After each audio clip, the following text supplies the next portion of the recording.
Hey guys, अस्सलाम वालेकुम। उम्मीद करते हैं आप लोग सब खैरियत से होंगे। अल्हम्दुलिल्लाह मैं भी एकदम सिटी हूँ। तो वेलकम बैक टू फरूगी दुनिया।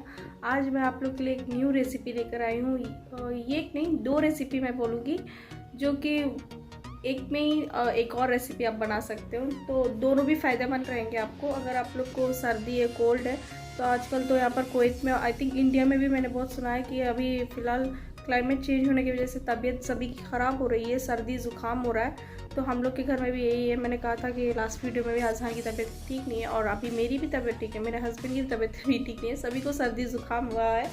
तो आज मैं इसीलिए पाया की रेसिपी मैं आपको बताने वाली हूँ। तो ये है ये एक बकरे के पाए जो अच्छे से मैंने वॉश कर लिए। तो ये है एक बकरे के पाए जो मैंने अच्छे से वॉश कर दिया है, क्लीन कर दिया है। अभी मैं इसका ना सूप फर्स्ट बनाऊंगी, जो सर्दी और ज़ुकाम के लिए अच्छा होगा। हाँ, तो पाए का सूप बहुत ही फ़ायदेमंद होता है सर्दी और ज़ुकाम के लिए। बहुत ही बॉडी को हीट और बहुत अच्छा फ़ायदेमंद होता है। इसीलिए मैं बकरे का पाए का सूप बनाने वाली हूँ अभी।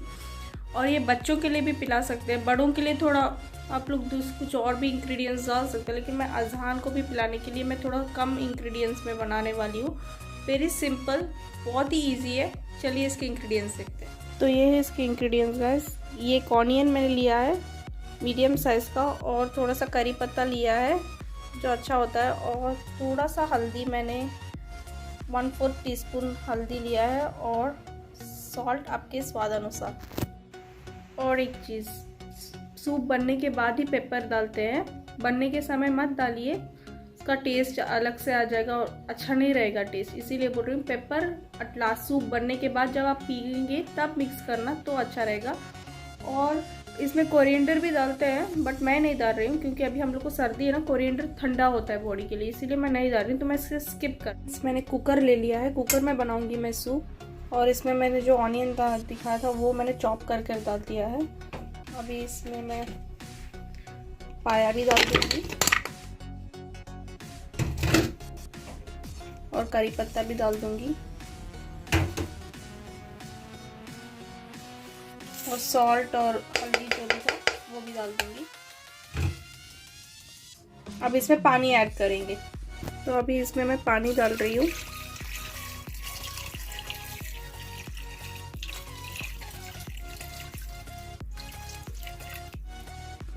पानी ऑलमोस्ट मैंने 1 लीटर डाला है इसमें, क्योंकि पाया गलने में टाइम लगता है इसीलिए।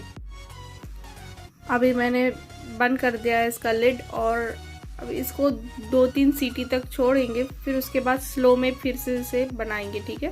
मैंने 2-3 सीटी इसलिए बोला कि 3 सीटी के बोलेंगे कि पाया तो बहुत टाइम लगता है गलने के लिए, लेकिन 3 सीटी के बाद उसको थोड़ा स्लो कर बनाएंगे तो वो आराम से गल भी जाएगा, और अच्छे से वो उसका जो स्टार्च रहता है वो निकलता नहीं है बाहर। जो पाया का अब खुद ही से जो स्टार्च निकलता है, मैंने इसमें ऑयल भी ऐड नहीं किया, आप लोग ने देखा होगा, बिकॉज इसमें खुद ही एक ऑयल, एक चिकनापन निकलता है, इस वजह से मैंने ऑयल भी इसमें ऐड नहीं किया। और ना ही मैंने कॉर्नफ्लावर ऐड किया है। कॉर्नफ्लावर अच्छा नहीं होता ना हेल्थ के लिए, अब बच्चों के लिए भी ख़राब होता है कॉर्नफ्लावर, इसीलिए मैंने कॉर्न स्टार्च नहीं डाला है। और ना इसका खुद ही का एक स्टार्च निकलेगा, इस वजह से मैं 3 सीटी के बाद स्लो में बनाऊंगी, तो इसका स्टार्च तो है बाहर भी नहीं जाएगा और अंदर में ही वो बनेगा अच्छे से, इस वजह से। तो आप भी ऐसे ही फॉलो।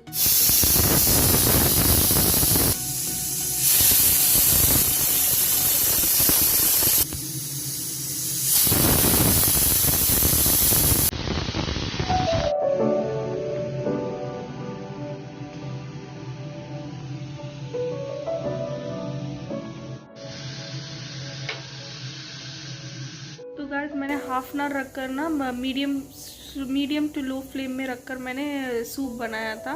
तो इंशाल्लाह पाए तो गल गए होंगे, और प्रेशर सारा उतरने के बाद मैं आप लोग को उसका टेक्सचर बताऊंगी, और सूप कैसा बना है मैं नेक्स्ट आपको जो भी स्टेप है मैं ज़रूर बताऊंगी। अभी इसका प्रेशर उतरने के लिए छोड़ रही हूँ। और प्रेशर ना आप लोग ऐसे ही ना, वो क्या बोलते हैं, चम्मच उठाकर ऐसे प्रेशर मत उतार दीजिए। उसका प्रेशर आप खुद ही से उतरने से जो टेस्ट वो दम होता है वो बहुत ही अच्छा रहता है। अगर आप लोग चम्मच से उठाकर जल्दी कर देंगे तो उसका टेस्ट उतना लेवल का नहीं रहेगा। ये देखिए फ्रेंड्स, हमारा जो पाए का सूप है बन गया है, और पाए भी गल चुके हैं अल्हम्दुलिल्लाह से। और देखो इसका जो स्टार्च और इसका जो चिकना जो होता है ना ऑयली टाइप, वो खुद ही से आया है। Faizan very good.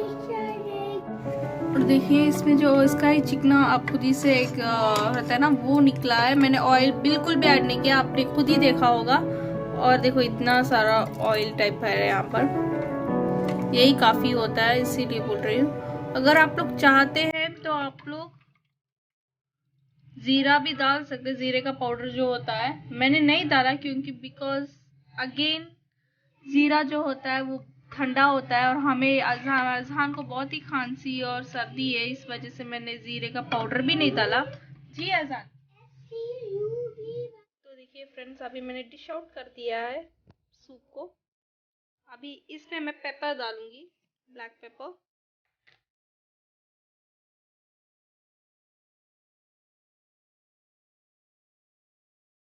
आपको जितना चाहिए उतना उसके हिसाब से आप डाल सकते हैं।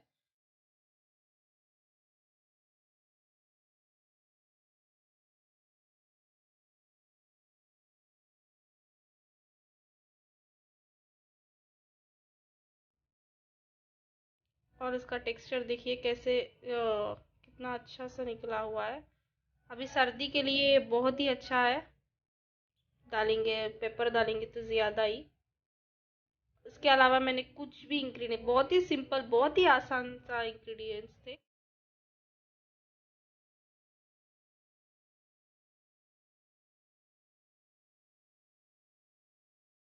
बहुत ही सिंपल और आसान के इंग्रेडिएंट्स है, और घर ज़्यादा मेहनत भी करने का कोई कुछ भी काम नहीं है।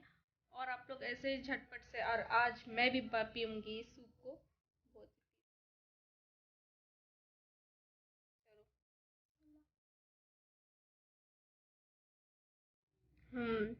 यमी सा है, टेस्टी। कॉर्नफ्लोर डालने की ज़रूरत ही नहीं है बिकॉज उसका खुद ही का एक स्टार्च निकलता है। और देखो ऑयल मैंने डाला भी नहीं, और इतना सारा ऑयल ऑलरेडी उसने रिलीज़ कर दिया है पाया ने, तो इसीलिए बोल रही हूँ फ्रेंड। अभी इसके बाद जो है मैं ये पाया का खुरमा बना दूँगी, बिकॉज सूप तो हम लोग पी लेंगे, तो इसीलिए मैंने कहा ये में दो काम करते हैं। और पाया का सूप भी बन गया। अब इसके बाद इसका पाया जो है मैं निकाल कर अलग रख देकर उसके बाद उसका खुरमा बना दूंगी। चलिए अभी खुरमे के इंग्रेडिएंट्स देखते। तो पाए के खुरमे के लिए ये है इसके इंग्रेडिएंट्स। पाए को मैंने ऑलरेडी आपको दिखा दिया था, तो उसका सूप था वो मैंने निकाल दिया और अलग पाए को अलग निकाल दिया। और इसके इंग्रेडिएंट्स हैं ऑनियन, मैंने 4 मीडियम साइज़ के ऑनियन लिया, और करी पत्ता आपको चाहिए तो आप डालिए, आपकी मर्ज़ी है। और फिर ड्राई इंग्रेडिएंट्स जो भी है, कश्मीरी लाल मिर्च मैंने 2 टीस्पून लिया है, और गरम मसाला 1 टीस्पून, 1/4 टीस्पून मैंने हल्दी लिया है। और चिकन पाउडर अगर आपके पास है तो चिकन मटन कुछ भी जो भी है मसाला पाउडर वो आप डाल सकते हैं। मैंने इसमें 2 टीस्पून लिया है। और सॉल्ट आपके स्वाद अनुसार, अदरक लहसुन का पेस्ट, और ये मैंने थोड़ा सा सौंफ लिया है, और काजू और बादाम लिया है मैंने। अगर आपके घर में ड्राई फ्रूट्स मोस्टली घर में रहते हैं, अगर नहीं रहे तो भी चलता है। सौंफ और अगर दही रहा तो भी आप दही और सौंफ को मिक्सर में ग्राइंड कर आप उसका पेस्ट बना सकते हो। अगर है तो ओके फाइन, ये दोनों का पेस्ट बना लेंगे हम लोग। अगर नहीं है तो दही के साथ बना लीजिए, या फिर फ्रेश क्रीम रहा तो भी उसके साथ भी बना लीजिए। अगर ड्राई फ्रूट्स ना रहे तो सिर्फ सौंफ के साथ आप बना सकते हो। चलिए मैंने बर्तन ले लिया है, अभी इसमें मैं खुरमा बनाऊंगी। तो ऑयल डाल रही हूँ। ऑयल ज़्यादा नहीं डालना है, सिर्फ 1 या फिर 2 टेबलस्पून ही डालिए, बिकॉज अगेन पाए में जो है चिकनापन रहता है तो उसका ऑयल एक्सेस होता है, इस वजह से बोल रही हूँ। अभी ऑनियन ऐड कर दीजिए।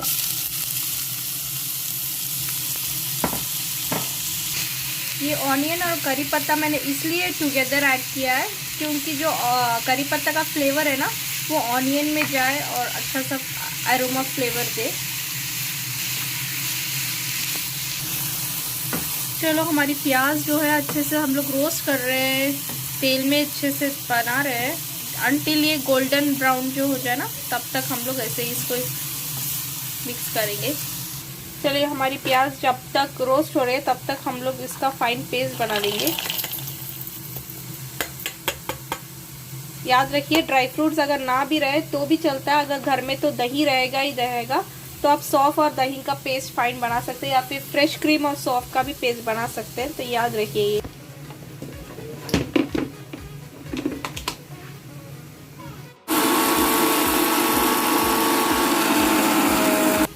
अभी इसका जो फाइन पाउडर बन गया है, अभी इसमें पानी ऐड करेंगे। अगर इस पॉइंट पे आप चाहे तो आप फ्रेश क्रीम भी ऐड कर सकते हैं या फिर दही भी ऐड कर सकते हैं अगर आपको चाहिए तो। मैं नहीं ऐड कर रही हूँ बिकॉज हेवी ज़्यादा हो जाएगा इसी।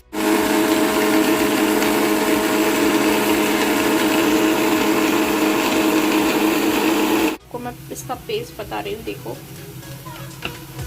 ऐसा नहीं है कि सिर्फ थिक पेस्ट ही होना चाहिए, अगर लिक्विड भी रहा तो भी चलता है। तो इसको अच्छे से फर्स्ट ग्राइंड कर लेना है ड्राई, और उसके बाद पानी या फिर दही को भी ज़्यादा आप ग्राइंड कर सकते हो, तो ऐसा हो जाएगा। तब हमने ग्राइंड किया था ड्राई फ्रूट और सौंफ को, तब तक हमारे प्याज भी जो है हल्की हल्की ब्राउन होना शुरू हो गई है। थोड़ा और इसको थोड़ा सा ब्राउनिश करेंगे, ज़्यादा नहीं करना चाहिए कि काला एकदम से, ज़्यादा ब्राउन करेंगे तो भी इतना इसका टेस्ट अच्छा नहीं रहेगा। थोड़ा देखते रहना चाहिए, छोड़कर जाकर ना बैठ जाए। प्याज का इसका होता ही ऐसा है कि अगर हम लोग देख लेंगे खड़ेंगे तो जल्दी से ये गोल्डन नहीं होगा, अगर थोड़ी देर जाकर हम लोग टीवी या कुछ देख लेकर बैठ जाए तो पूरा लाल काला हो जाएगा इसका जलकर। इसीलिए बोल रही हूँ प्याज कुछ ऐसा ही करती है। चलिए 5 से 8 मिनट अच्छे से भूनने के बाद हम लोग इसमें अदरक लहसुन का पेस्ट ऐड करेंगे। मैं 2 टीस्पून लिया है अदरक लहसुन का पेस्ट। थोड़ा सा इसे अच्छे से रोस्ट करेंगे प्याज के साथ, ये वो अच्छा सा अरोमा दिए इसमें। याद रखिए फ्रेंड्स, अभी हम लोग ड्राई इंग्रेडिएंट्स डालेंगे, कश्मीरी लाल मिर्च, गरम मसाला और हल्दी। मसाले डालने टाइम आप लोग को स्टोव का जो फ्लेम होता है वो स्लो कर लेना चाहिए ताकि हमारे मसाले और प्याज जले ना। और ये सॉल्ट और मैंने चिकन मसाला लिया है, सभी इसके अंदर चले गए और अच्छा सा खुशबू लाएंगे ये लोग। मसालों को अच्छे से मिक्स कर दिया। अब थोड़ा सा पानी डालेंगे। एज़ यूजुअल मैं जो आपको बोलती हूँ, मेरे हर रेसिपी में आप लोग को बोलती हूँ कि वाटर लिटिल बाय लिटिल डालकर आप रोस्ट करेंगे तो टेस्ट इसका अच्छे से निखर कर आएगा और कलर भी।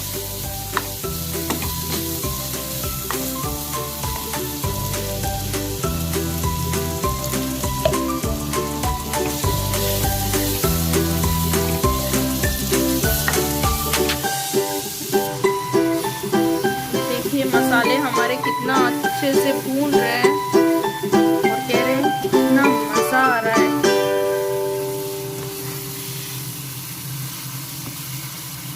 अभी अच्छे से भूनने के बाद हम लोग देखिए साइड में ऑयल जो है वो एक्सेस हो रहा है, निकल रहा है, क्योंकि हमने मसालों को अच्छे से भून लिया है, तभी ये ऑयल जो है निकलेगा, एक्सेस होएगा। एट दिस पॉइंट हम लोग ये पेस्ट डाल लेंगे जो हमने बनाया रखा था। इसको भी अच्छे से मिक्स कर देंगे।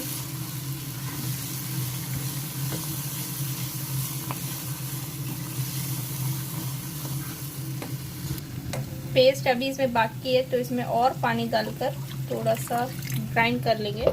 देखिए मैंने जो अगेन मैंने उस पेस्ट में ना डाल दिया था, पानी डालकर और मैंने मिक्स किया था।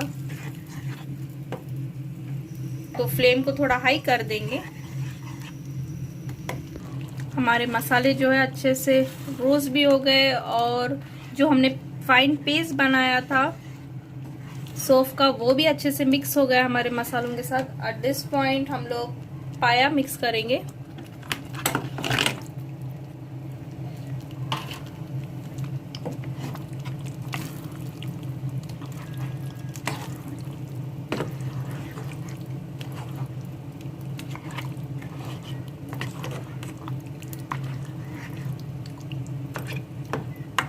अभी इसमें मैं ये ग्लास पानी ऐड कर रही हूँ।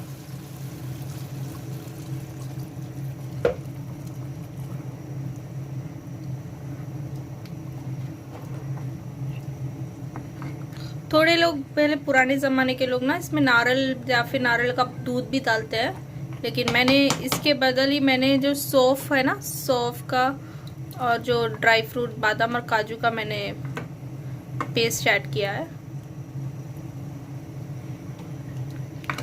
फ्लेम को मैंने हाई ही रखा है और इसका जो वो बॉईल होने के बाद स्लो में रख देंगे एज यूजुअल। फ्रेंड्स, ये अभी बॉईल हो रहा है तो अभी मैं स्लो कर दूंगी फ्लेम और स्लो फ्लेम में ही बनाऊंगी। ये अभी देखते हैं हमारा खुरमा रेडी हुआ है या नहीं। अच्छी खुशबू भी आ रही है गाइस। खुरमा तो हमारा रेडी हो चुका है, टेक्सचर तो ठीक है, करेक्ट है। एट दिस पॉइंट हम लोग थोड़ा सा और चिकन या फिर मटन मसाला डालेंगे।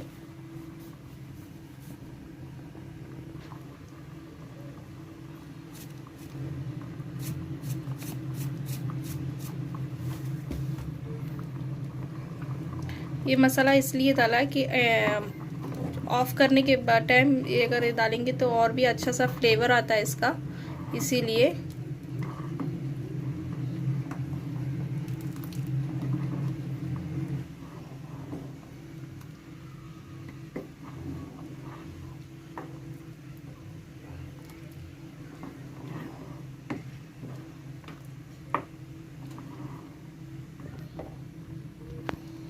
अभी चूल्हे को करते हैं बंद और अब लास्ट इंग्रेडिएंट डालेंगे हम लोग इसमें। लास्ट इंग्रेडिएंट जो है पेपर।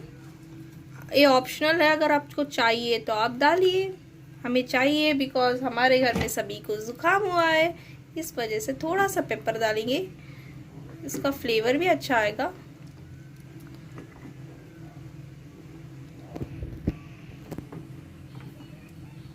चूल्हे को बंद करने के बाद ही पेपर ऐड कीजिए फ्रेंड्स।